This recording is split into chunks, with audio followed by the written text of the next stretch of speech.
विराम का अर्थ है विश्राम अथवा ठहराव। जब हम कभी बातचीत करते हैं तो बातचीत करते समय हम अपने भावों को प्रकट करने के लिए कहीं कहीं थोड़ा रुक कर बोलते हैं ताकि सुनने वाले को अच्छे से समझ में आ सके।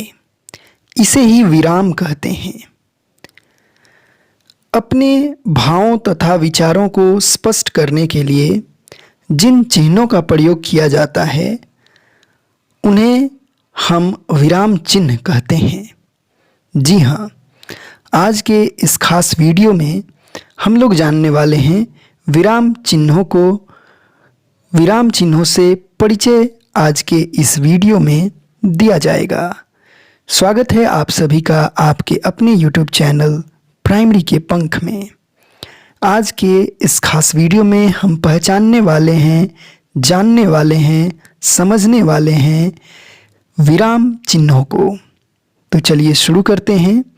विराम चिन्हों को दो भागों में बांटा गया है, जिसमें सबसे पहला भाग जो है उसको हम कहते हैं विराम चिन्ह और दूसरे भाग को हम कहते हैं भाव चिन्ह। विराम चिन्हों में सबसे पहला जो है वह है पूर्ण विराम। पूर्ण विराम को इंग्लिश में फुल स्टॉप कहते हैं। दूसरा जो विराम चिन्ह है उसका नाम है अपूर्ण विराम या उपविराम। अपूर्ण विराम या उपविराम को इंग्लिश में कॉलन कहते हैं। तीसरा जो विराम चिन्ह है उसका नाम है अर्धविराम। अर्धविराम को इंग्लिश में सेमी कॉलन कहते हैं। चौथा जो विराम चिन्ह है उसका नाम है अल्पविराम। अल्पविराम को इंग्लिश में कॉमा कहते हैं। तो इस तरह से कुल मिलाकर 4 विराम चिन्ह हिंदी में प्रयोग किए जाते हैं।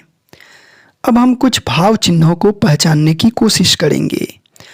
भाव चिन्हों में सबसे पहला है प्रश्नबोधक। प्रश्नबोधक चिन्ह जो होता है उसको इंग्लिश में हम क्वेश्चन मार्क या नोट ऑफ इंट्रोगेशन कहते हैं। दूसरा है विषम्यादि बोधक चिन्ह। विषम्यादि बोधक चिन्ह को इंग्लिश में एक्सक्लामेशन मार्क कहते हैं। इसके बाद जो तीसरा चिन्ह है उसका नाम है निर्देशक चिन्ह। निर्देशक चिन्ह को इंग्लिश में डैश कहते हैं। निर्देशक चिन्ह को इंग्लिश में डैश कहते हैं। चौथा चिन्ह है योजक चिन्ह। योजक चिन्ह को इंग्लिश में हाइफन कहते हैं। पांचवा चिन्ह है कोष्ठक चिन्ह। कोष्ठक चिन्ह को इंग्लिश में ब्रैकेट कहते हैं। कोष्ठक चिन्ह को इंग्लिश में ब्रैकेट कहते हैं। छठा जो चिन्ह है उसका नाम है उद्धरण चिन्ह या अवतरण चिन्ह। उद्धरण चिन्ह या अवतरण चिन्ह को हम लोग इंग्लिश में इन्वर्टेड कॉमा कहते हैं। यह इकहरा होता है तथा दुहरा होता है। इकहरा उद्धरण चिन्ह या अवतरण चिन्ह को सिंगल इन्वर्टेड कॉमा कहते हैं तथा दुहरा उद्धरण चिन्ह या दुहरा अवतरण चिन्ह को डबल इन्वर्टेड कॉमा कहते हैं। इसके बाद जो 7वां चिन्ह है वह है लाघव चिन्ह।